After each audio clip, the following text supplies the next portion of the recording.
Hey there, my name is Jessa from the Jessa channel on YouTube, Twitch, and thejessachannel.com.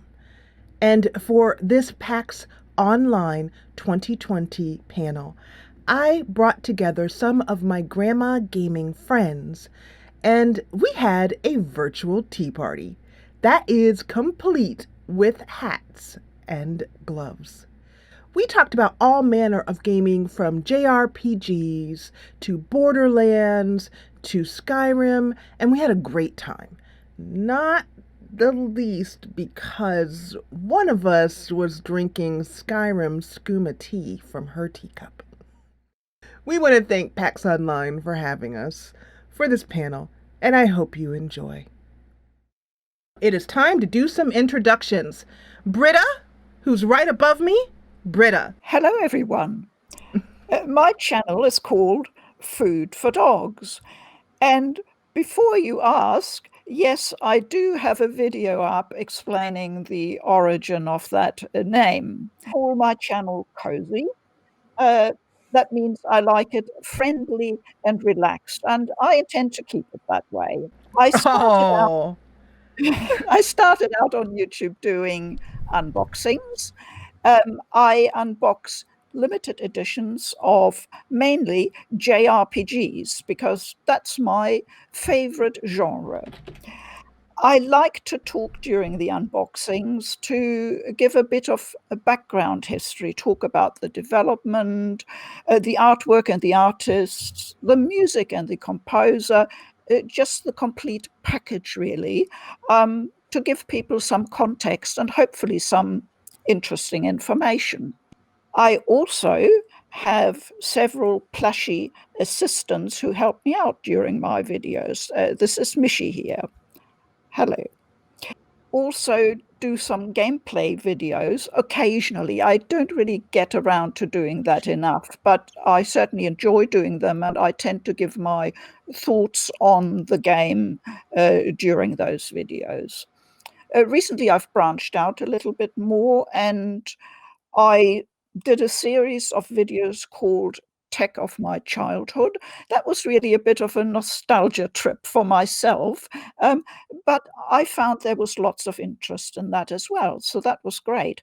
And that's really my channel in a nutshell.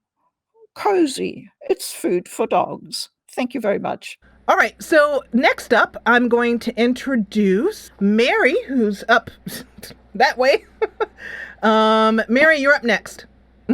Hi, I'm Merrie, go by the gaming name of LadyMpire. I've been gaming for 43 years, since about 1977. My first game was Pong, literally the ding, ding, ding.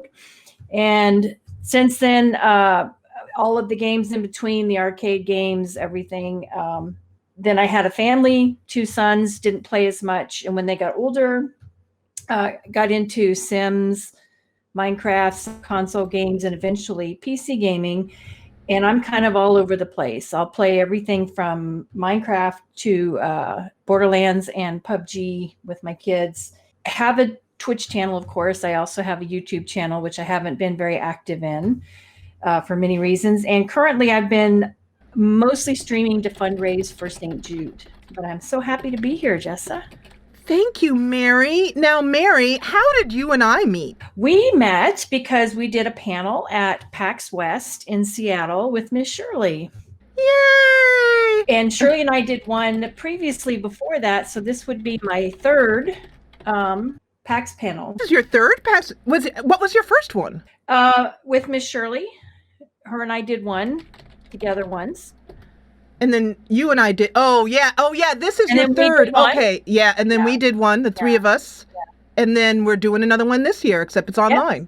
Yes. Yeah. I know. Because this is a PAX panel. Okay. And then, she's Skyrim's favorite grandma. You guys, welcome to the Jessa channel, Shirley Curry. Hello, Shirley. Thank you, Jessa. Thank you. Hi to everybody, Merrie and Britta and Jessa. And everybody out there in chat. I'm thrilled that everybody's here. Yes. My name is Shirley Curry. My channel is named Shirley Curry. And it's basically Skyrim that I play. I have tried many other games, 1 or 2 videos here and there that you'd find in my playlists, but I just play Skyrim all the time. But I started gaming back in the mid-90s when my son helped me on a computer to learn what to do on it and gave me a game and taught me how to play. Before that, I didn't know anything about computers or gaming or anything. And he started me with Civilization 2. I played that for several years, day and night. I would hardly eat or sleep. And so eventually he showed me Skyrim. And so I started playing that, and that's when I really became addicted. First of all, before we go ahead, why don't you show me your teacups? Show me your teacups. Oh, look at that. You actually have a little pot, Merrie. Yes. It's a little Alice. Gosh, that's so cute. And Shirley, do you have those gloves I sent you? Those lace gloves? Yes, I do. They're beautiful. They got little flowers on them. Let's not talk about the usual, how did you get into gaming question? Let's focus on what our first memorable gaming experience was. So what is that earliest game that you played that really made an impact on you? The one that made you go, I love gaming. This is so fun. I can't believe this. This is so awesome. And the game that really sticks with you to this day. I'll answer it. I started with that Civilization 2 and then became addicted to Skyrim. But even now, I worked my way through all the Civilization games, and now I still play Civ 5 when I need to just sit and relax and veg out. Mine would probably be Sims. I probably got into that when Sims 2 came out. I missed Sims 1, but Sims 2, I was totally addicted. I mean, I couldn't wait to play. I had a little notebook with little stories about what was happening in each family. And they just the stories just grew and made themselves. But that's probably the one. And I've since then bought every Sims 4, Sims 3. But I used to I didn't do video then, but I was on a forum and I did stories with pictures with the forum members. And that was a lot of fun. Got into the modding and making shirts and clothes and different things. So that was probably the one that really took off. Sim house, like you'd put all the Sims in, let them run on auto and just see what they did. And then I did a Sim Survivor and a Sim Cruise and all these different little play along stories, but unfortunately they're none on video. Yeah.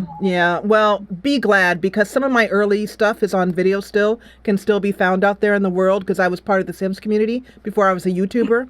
And, well, every once in a while somebody threatens to pull all that stuff up and embarrass me. So kind of be glad. And Britta, how about you? Yeah. What's your first? Well, I have a confession to make. I have never played The Sims and I have never played Civilization, but I have both of them now in my backlog, and I very much hope I'll find the time to dive into them because they both look pretty cool. My earliest memory of getting completely addicted was a tiny indie game called Rainbow Moon. It was available on the PlayStation 3, and it was very early after I just started gaming and was still looking around, and I thought, oh, RPGs might be my kind of thing. And I just got stuck into Rainbow Moon. It's what's called a tactical RPG. So you work on a basic grid layout for your combat, a bit like a chessboard, and you make your moves, and it's turn-based. And I just loved it. The game is sort of very colorful and cartoony, and that appealed to me as well. And the main thing is it was really, really easy to learn. It's a very simple to get into tactics RPG. To this day, if somebody asks me, can I recommend something for someone who's never played a tactics RPG and wants to learn the basics, I recommend Rainbow Moon, because that's how I learned it. And tactics RPGs have become my favorite genre within the RPG genre. So I played it for, I think, well over 200 hours I poured in. I just couldn't let go of the game. I did in the end, but I played it on and off over about 1.5 years until I finally completely completed it. And yeah, there was nothing left to do. That's my Rainbow Moon. No, my first game experience was a game based on a book by Raymond E. Feist, and this is like way back when it was. I have to just actually go ahead and Google it to video game. Let's see, because it was a game that was on. It was a DOS game way back when, like Windows 3.1, and you had to, like, in order to start the game, Betrayal at Krondor came out in 1993. And I'm actually going to put this on screen so you guys can see this game that I'm talking about. Oh, I just realized my gloves don't allow me to use my Stream Deck. I can't use my Stream Deck with my gloves on. But yeah, you guys should be looking at the desktop now, and that's Betrayal at Krondor. And I actually bought this game. I bought this game. And I went home and I didn't finish it. It began my still very long, continuous era of not finishing stuff, not finishing games. I still, to this day, have the hardest. I love the idea of RPGs. Have any of you ladies have this problem? Unable to, like, these long games, you can't finish them? Yes. Skyrim is one of mine. Yeah. I've never played it all the way through, but I've played 150 hours, way less than Shirley. But a lot of games I do finish, but there are quite a few I have not. Shirley, have you finished the main quest in Skyrim? I don't think so. I don't think I've finished anything in Skyrim. I'm too busy making my own story. Like, gaming is not only just about, we're grandmas, yeah, okay, that's great. Old news, we're grandmas. Who cares? But what about like storytelling, and like, do you guys like make up stories in your head when you're playing your games? Or Shirley, I know you've got some stories going on with Skyrim. What have you got going? Oh my goodness. I just started a new story called Leanna, A Shaman's Tale, because I've never, ever played a magic character before. I was kind of afraid to. And, but some modders that's making a character of me for Skyrim SE sent me the house that they made for that character to live in. So they're allowing me to live in it with my character and show everybody what's in it and what it looks like and everything. So this is being really fun. I have seen your Skyrim work. My very first memory of you, Shirley, is I went to your channel. You were on fire on Reddit, and everybody was like, "You guys got to talk about this grandma gamer. You've got to connect with her. I mean, she's so great." And I went over to check you out because you were the big thing. The very first video I watched of you, you said, "Good morning, grandkids. I am in Bleak Falls Barrow, and oh look, there are some Draugr here. Oh, okay, let me see. Where did I put my weapon? Let me see." And then your character, Khajiit, took out this like two-handed battle axe, like, funk. Oh, there it is. You were just like, "Oh, there it is. Okay. All right, kids. Now we're going to go over and we're just going to smack this Draugr right here." Woo! I killed him. Oh, my goodness, I killed him. Oh, right at the knees, kids. Did you see that? I was like, You talk about bringing up old videos and embarrassing you. I know it's terrible, but I don't care. You can go and bring up. You should go. You've watched my early Skyrim stuff. You can go back with Mala, my character Mala, where I voice acted, and people. That was back when voice acting was not a thing on YouTube. So people were like, "Are you crazy?" And I was like, well, yeah, but that's beside the point.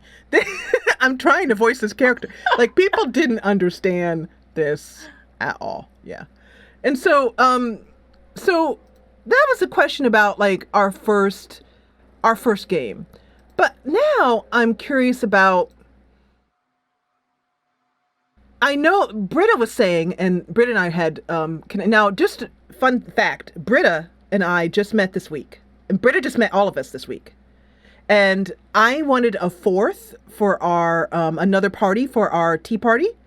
So I went to Reddit and I said, hey guys, I need a grandma gamer. Who you got? And Reddit said, you gotta talk to Britta. You gotta talk to Food for Dogs. So I went over and I saw her channel and she was so cute and so sweet. But then she has a picture up of her, I think on Twitter, with a pink hat on. And I was like, you're hired. So I went over to her and I said, hey, want to be friendsies? And so she is the newest part of our gang of gamers.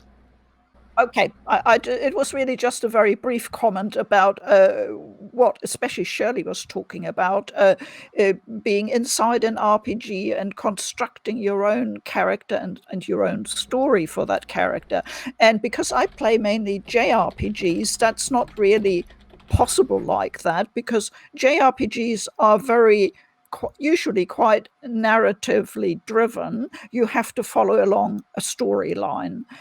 So you don't quite have that freedom. So what I tend to do in my head is I enter into one of my favorite characters and, try and think what I might be doing in this situation, or how I would execute that combo, what I might want to wear, etc. And because my games often tie in with anime series, I can watch the anime and that sort of deepens the experience. So that's really how I get into my roles. But the ultimate role for me is living inside a Studio Ghibli movie. And of course, we can do that as gamers now because we have the fantastic Ni no Kuni, which is available on all platforms. Did you say Ni no Kuni? Yes. Okay. Ni no Kuni. Yeah. And that's the game where you literally are inside a Studio Ghibli movie. That's what it feels like. It's just fantastic. So for those of us who don't play JRPGs, which is everyone here in the panel, I mean, describe some of these terms. I purposely wanted you to represent that because the rest of us are just CRPG gamers, or we're Western gameplay gamers, and you really focus on Japanese gaming, Japanese anime. Tell us more about that. Like, what does Ni no Kuni mean, and who is Studio Ghibli? And you can show us some stuff too. You can also show your games, and also you can show your mascot too. Yes, well, yeah, I've already introduced Mishi. Another very well-known mascot she's another assistant, is Morgana from a series called, yes, she is a very, very smart cat. In fact, she's far too smart for her own good. She gives me a lot of trouble. She comes from a game series called Persona, a very famous one. You might have heard of it. It's well worth playing. Whether you're into JRPGs or not, it is an experience. And that's what I always look for in games, an experience, more than just a game I play and then put aside, Yes, so sorry, what that was I hear what you're saying, and that's actually something that I hadn't had on our outline to talk about, but I want to flow right into more of that. Yeah. What is gaming to you guys? And it sounds like Britta is saying that gaming is an experience. I mean, it's in immersing yourself in a story. It's not like there are gamers in our huge gaming community. There are gamers who are there just for achievements, or just for speed runs, or just for min-maxing. You know, things that are all about the mechanics of the game. And there's nothing wrong with that. However, that's not really how I approach the games that I play. So, Merrie, how do you approach the games that you play? I go a different direction, even though like I started with, Sims and things that were single player. I actually tend to prefer co-op games. I like playing with friends and community and other people. And my favorite series is like Borderlands. When that came out, you can have up to 4 players. And before that, it was Left 4 Dead, 4 players. And you work as a team and you talk to each other. And that's actually become my favorite, is to play these games with other people. And it's gotten so bad that when I play games solo, it's kind of boring. And that's one reason why I like to stream, because then there's people to talk to. I mean, it's not boring. The game is great. You get immersed in it. But I still, if I had a choice, I prefer to play co-op with other people. Yeah. And so what are you playing? Like what's your jam right now? Borderlands, right? Borderlands right now. I'm working through the 3rd DLC. We just started that the other night, and kind of a little bit behind. We used to be very caught up. As soon as they come out, we'd hit it and we'd play it every day. But the person I play with a lot works and has school, and so I tend to end up playing with people that are like half my age, because there's not a lot of which is okay. But this person I've known like 15 years, and we've played every single Borderlands together, so it's really fun. So we're working our way through the 3rd DLC, because the 4th one I think will be out maybe in another month or so, and then we'll be ready.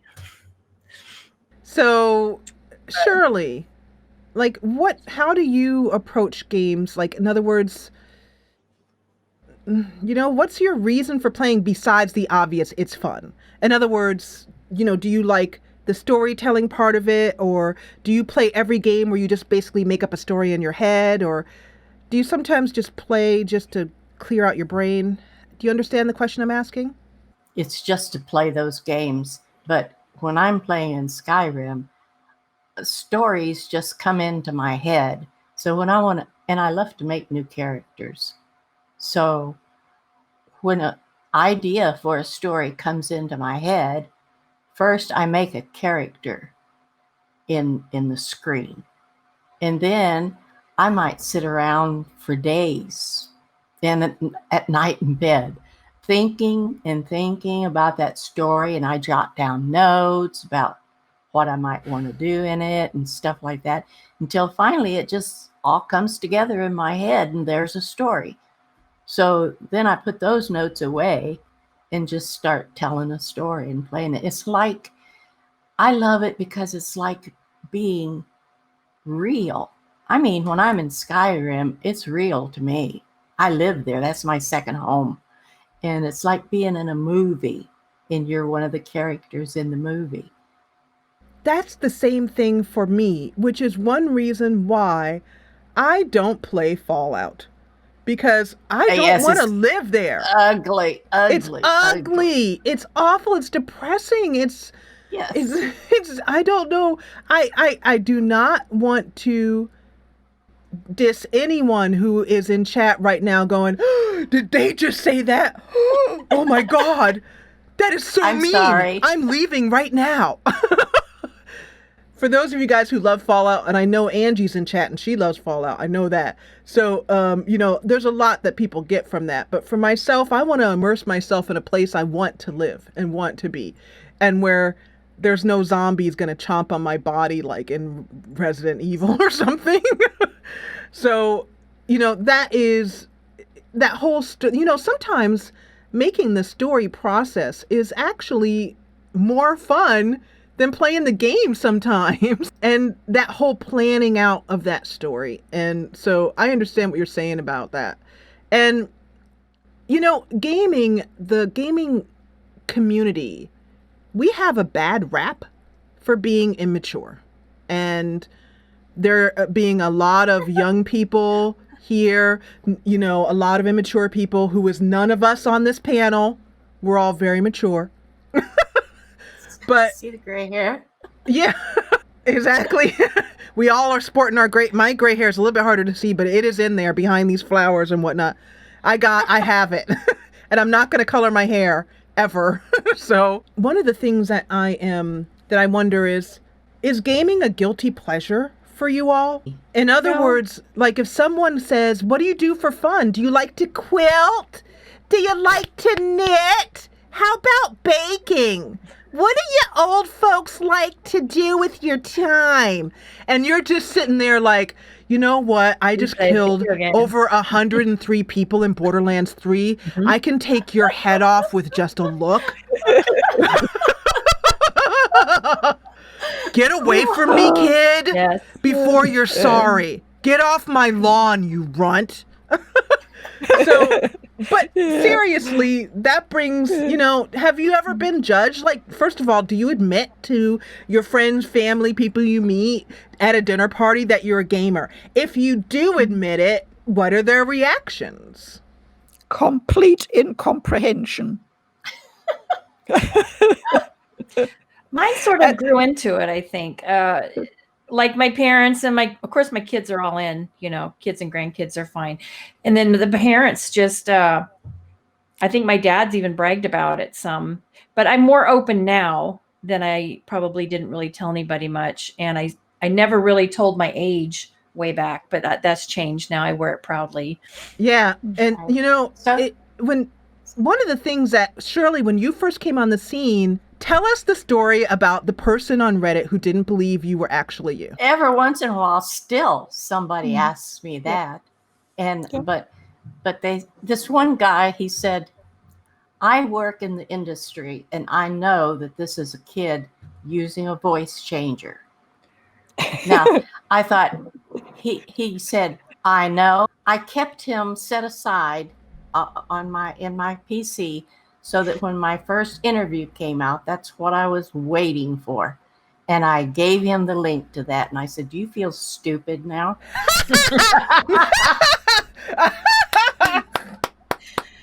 I love Miss Shirley speaks her mind. Miss Shirley speaks her mind. I love that chat is flowing. Let's get those hearts, you guys. That's how we do it. When you get old enough and mature enough, you can just like save up all that, and then just like, pow. Yep. You don't have to worry. Right. Yes. I've had a bit of a similar experience to Shirley's. I've had literally dozens of people turn up on my channel proclaiming that I'm a complete fake and that it is really my grandson who is playing the games, and I'm showing off his collection and pretending. And just for the record, I actually don't have a grandson or a granddaughter. But yeah, they do turn up and they're completely and utterly convinced. So I don't even bother talking to them. It's a waste of time.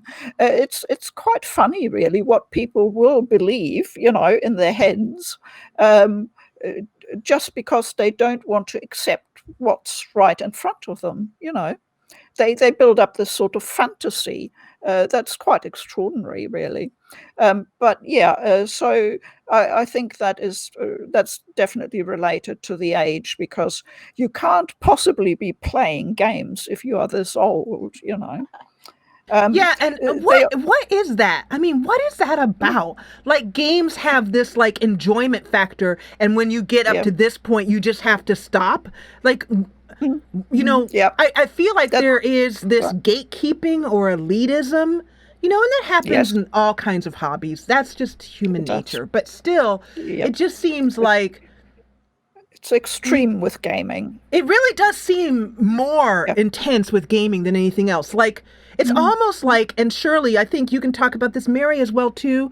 You guys, what is it about like people thinking that we're stupid just because we're older? Like, you'd think it'd be the opposite. No. Where like we're older. I've actually had less of that. It's interesting, but I haven't encountered that as much. And I don't know if it's because I go to a lot of conventions and I've met a lot of people. I don't know if it's because I've I've been live streaming, but I haven't encountered it as much, thankfully. When I first started recording, what I would get a lot is, "You're too old to be gaming, and why aren't you sitting in a rocking chair knitting?" I said, "Because I don't like to knit." Yeah, it's and I'm just curious that, chat as well too. Like, what do you guys think the reason is with that? Like, I think it's basically this kind of hyper masculinity, because it tends to be young boys who are doing that. I have one idea, Jessa. But what's it's that, hard Shirley? to figure out. Britta was saying something. No, I was just saying it's sometimes hard to figure out, of course, who is making comments or talking to you because of the anonymity of the internet and social media. I had a funny comment only a day or two ago, and that sort of encapsulated the problem for me. Somebody left a comment saying, "You are old, get off the internet." And I thought that was really interesting, because I've been on the internet since 1995, and I started working on the internet as a web designer, and I went on from there and did a variety of jobs, including server admin, that sort of thing. So I've clocked up 25 years on the internet, my anniversary. And I sort of feel like, in a very, very small way, as a tiny cog, I've contributed to what the internet and the web is today. Because back then we saw ourselves sort of as pioneers. When people asked me, "What do you do? What's your work?" And I said, "Well, I'm a web designer. I design websites." "Oh, is that a thing?" We've come a long way, and I sort of feel like I've done my bit, and we're here today because of all the work that all those fantastic people did back then. So somebody presumably that young coming along and saying, "You're old, get off the internet," that's just youth and ignorance speaking. I can't really see any other way. So, but whether that helps us in addressing the problem, I don't know. I think one of the things that started that whole idea is the developers themselves, the people who sell their products, because all young people started to play. Everything was advertised for young people. You didn't see pictures on any of the game boxes of grandpa and grandson playing together, or just an older person playing a game. It was all kids. And that's what kids grew up getting used to. So they just assume that old people can't play. And, in chat, what they're saying is that, it's really an immaturity thing. And, Jesse here says, "Thankfully, we're entering an era of gaming where gaming has been a casual thing for so many people.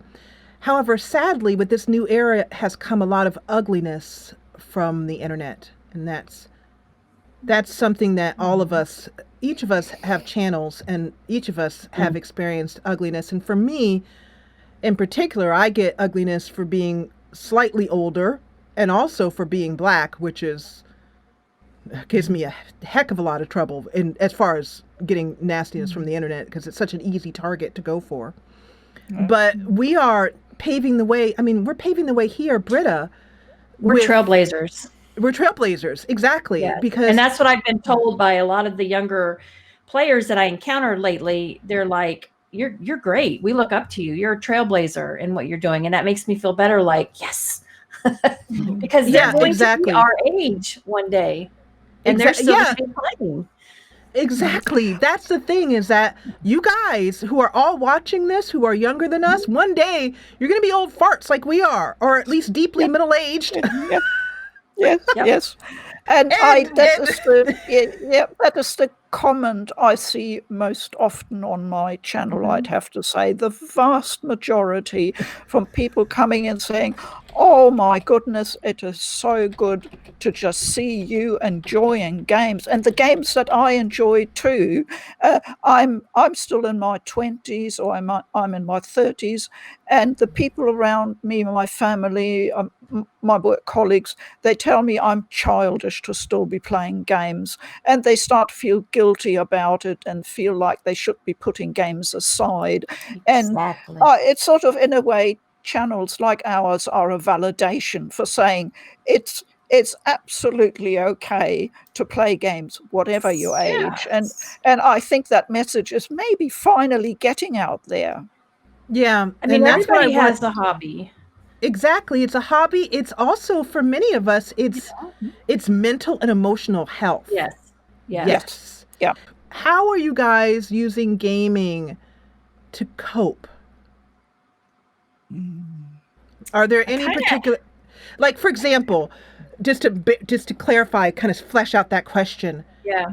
That, we all maybe are sitting around playing our games in our pajamas late at night, which is better, that keeps the demons away perhaps.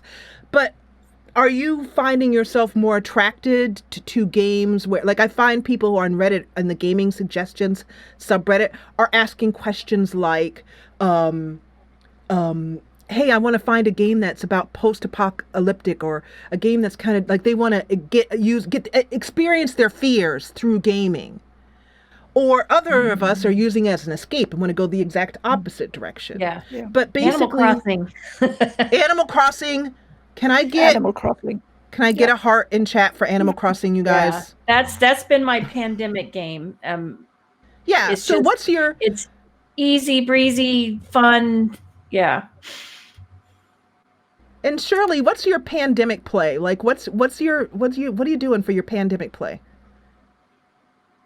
Well, if I ever get out of Skyrim, like in the evening before I go to bed, I turn on my Civilization 5 game and just relax, and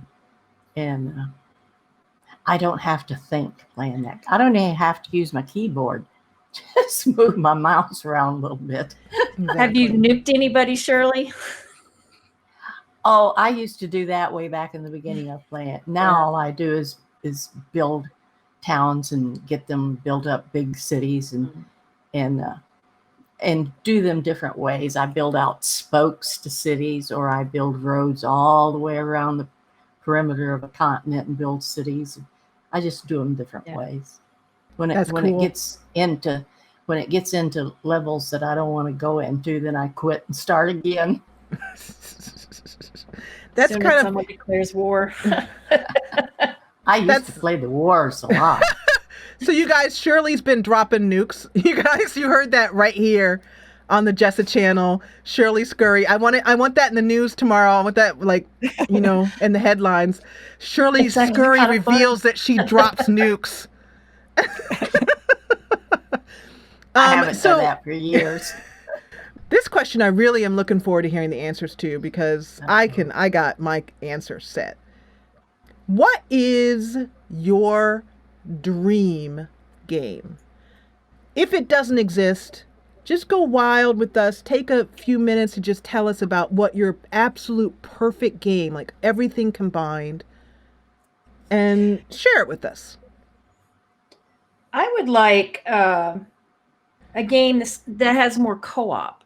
Like, say you were to take, I haven't played Fallout, but something like that, or some other game where you're going through missions, or even Skyrim, where you could play with 2, 3, 4 other people. Not like the MMO where you have a ton of people, but just the co-op base, more of that, where you could play with your friends in very small groups. I would like to see more of that. But what would the game be? Like, what would you be doing? Well, probably it would be mission-based. You're going from here to here, doing goals and things. I actually like those kind of games where you have something you're supposed to do. I mean, sandbox is fun, but I like, completing things, leveling up, that kind of. So you want now? Would your perfect game have like combat in it? And if so, what type of combat would it be? It probably would have minimal combat, puzzles, cooperation type. Sometimes too much fighting is too much fighting, but all right, Britta or Shirley, your perfect game. You want to go first, Shirley, or want me to? Well, my perfect game would be if Elder Scrolls 6 would ever come out. And I hope that it's a lot like Skyrim, only better, and that the people move more like human beings. Can I get an amen in chat, please? Just give me an amen or like a heart or something, you guys. Elder Scrolls 6, come on. I want an amen, please. Yeah. And Shirley, have you prepared yourself for walking down the street? You know, you get into Elder Scrolls 6, you sit down, Shirley, you're in your jammies, you're all comfy to play this brand new game, and you make a Khajiit because Khajiits. Yes. It's my favorite. It's your, yep, exactly. And then you're walking down the street of whatever place it's going to be in, right? And you see you. I'm going to get me for a follower. You're going to get you for a follower? You're going to say, yep. But that's going to be creepy to hear your voice coming out, right? So let me get this straight. You're going to get you as a follower. It's going to open its mouth. She is going to open her mouth. Yeah. And it's going to sound like some other person. That's going to, I don't know. I don't know because they're still so far out from releasing that they might still ask me to. I have no idea. Okay. Well, all of us, so you guys have heard it here. It's already been out for news for a while now, but Shirley is going to be an NPC in Elder Scrolls. I'm going to be a follower in Skyrim SE. Oh, Skyrim SE. Special edition. Okay. Now, but is that being done by Bethesda or is that going to be, that's a mod? Private modders. And and they should be ready soon, they keep saying. Yeah. My perfect game is simple. It already exists. In fact, there are many perfect games as far as I'm concerned. All I want is a developer who has a really creative vision that they can realize. And I think many of them have done that. I've already talked about Ni no Kuni, and that is a wonderful game with a really colorful world that I can immerse myself in, and it's an experience that I can take with me for many years. And the same applies to games like The Journey. Many people, I think, would agree that is as much an experience as it is a game, and that's why people keep returning to it.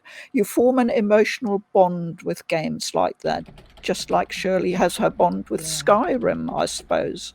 And finally, I suppose the ultimate series of JRPGs is Final Fantasy. And I love Final Fantasy. Most of the games are very close to my heart. And I won't even mention any in particular. I'm not picking any favorites because that's when the volcano erupts and the discussion bursts out. I love most of them, one way or another. They're all fantastic. And I see a team that has poured so much, not just work, into making that game. They poured their hearts and souls into it. That comes through. I pick that up. I form a bond with that game that enriches my life. And that's the perfect game for me. So Final Fantasy is your perfect game, really? And that's and you wouldn't improve upon it in any way, or would you add anything extra to it? No, that's not how I see perfect, you see, because most of these games have technical flaws. They have drawbacks. There might be something that you think, oh, that's not really working that well. But to me, those are all details. They don't detract from the overall experience. Once you accept But I think if you don't go in with a niggling mindset, just looking for what's not right and, what can I criticize here, but rather, is this game speaking to me? Is it speaking to my heart? And then I'm happy, and I don't know what else I want beyond that. That's nothing in life is ever perfect. So I don't expect that kind of perfection. The perfection is what really touches me. That's what's important to me. So if you want perfect, you're chasing a chimera. I think that's just my personal opinion. Oh, that's such a great word. If you want perfect, you're chasing a chimera. We're getting a lot of questions in chat right now, but also someone mentioned that, I'm on this panel too, and they want me to ask questions because I've kind of taken the role of the person who's sort of, asking the questions but not actually answering them. And so I'm gonna answer this one. Well, I have thought about this a lot.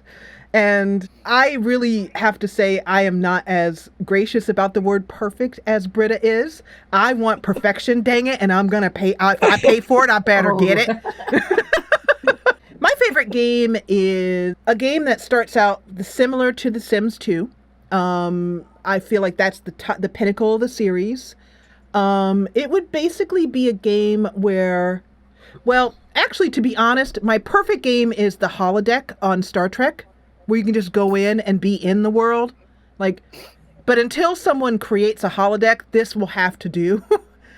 But I basically want The Sims 2 modernized, where it's more open world, where you could go, in other words, similar to how The Sims 3 was, but without all the other stuff I didn't like. But The Sims 3 particularly, the Sims themselves they were pretty awful looking.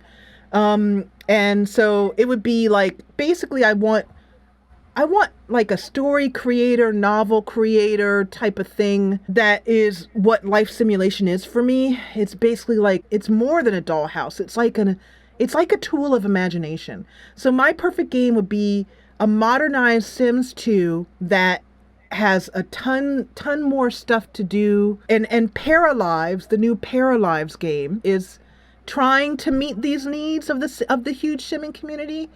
But basically it would be where I could go in and actually be a sim in the game, where I could actually click them and then click a button and I would actually be in their eyes looking around. That would be so cool. And also the perfect Sims game of mine would have extremely easy custom creation tools. So if I saw something I liked at IKEA, I could take a picture of that thing and it could somehow import it in, boom, and I could just stick it in my game. Could you imagine? Wow. That would be amazing. You could take a picture of your friend and the game could just scan that picture and then boom, make it into a sim. Wouldn't that be the coolest thing ever? And Jessa? Ultimately, yes, huh? Did I go off track a bit? Have I taken up a touch too much time? Expect a phone call tomorrow from a very big developer. Oh, good. Ooh, here we go. So Casa asks, what do you think of integrating video games into retirement? Oh, great idea. Yes. Do it. I think it's now actually recognized that it's a very good all-round mental and brain exercise. And we know that we need to keep the brain jogging, just like we keep our bodies fit into old age. So it's such an obvious idea, really. I don't understand why it's not been taken up yet. The only thing I can think is because of a sort of prejudice or stigma that surrounds video games. But when I started first looking into what was this gaming thing, because I had no idea, I'd never seen a video game before, that was one of the first things that occurred to me. Video games, most people think it's just really simple stuff that any kid can do. You just click here and you click there and that's it. And of course, we all know that's not the case. Not always.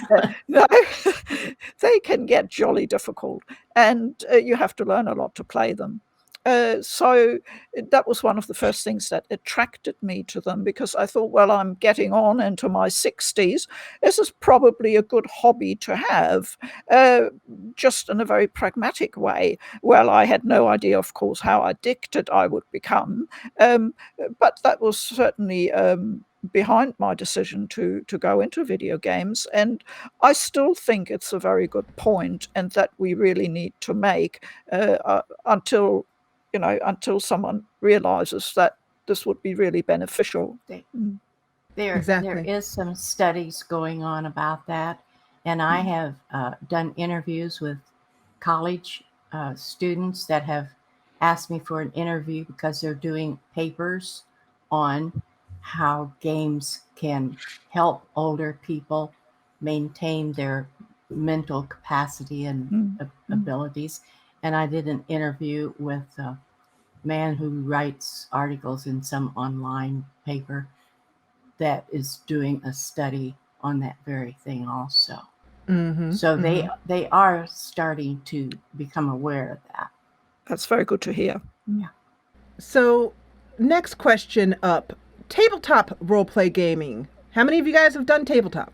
This question comes from Gribel. Probably not that much. I do table games like board games, but I haven't really done much. If you're talking like D&D, it's something D&D, I would like to try. Mm-hmm. I did do it the last PAX in San Antonio. We did a live kind of walkthrough D&D real life thing that was a lot of fun. So I haven't done a lot of that, but I'm open to trying it. To me, I think civilization games are kind of like board games because they're top-down games that you play on moving around on squares. So that's the nearest I've come to that. And I think one of my dreams would be for all of us, the four of us, to be around a table playing a D&D with our little dice bags and our teacups and tea mugs and cookies in the middle. We'd have to keep moving the cookies over. Paper Spock, your question is up next. If you had a friend who didn't play video games but was interested in trying one, what would you suggest them to play? That's a really tough one because, of course, you would know your friends, so you would know what kind of taste in stories or movies or books, and I would go very much by that and try and pick something that comes close to their particular taste. Do they like science fiction, or maybe romance? The so-called otome novels from Japan are getting really popular, or they might be into something completely different, like a fast-paced modern action game. So in that case, I would probably suggest what's called a full motion video game, FMV for short. Yes! I love FMVs. I love them. Poodlepie and I play them quite a bit, and it's just such a wonderful experience doing it together, with, me holding the controller and him shouting, "No, go there, no, choose that dialogue option," It's great fun, and I think it's a great way of getting people into games because it's similar to a movie experience, but different. You're making that first step towards a game. That's probably the way I would go. I have actually been in a full motion video game that's called The Shape Shifting Detective, and they also did. Yes, I am in that game. Yep. So go and play it. And there you have it. I want to thank my friends Britta, Food for Dogs, Merrie, LadyMpire, Shirley Curry, and also PAX Online. And, of course, you. Thank you, as always, for watching.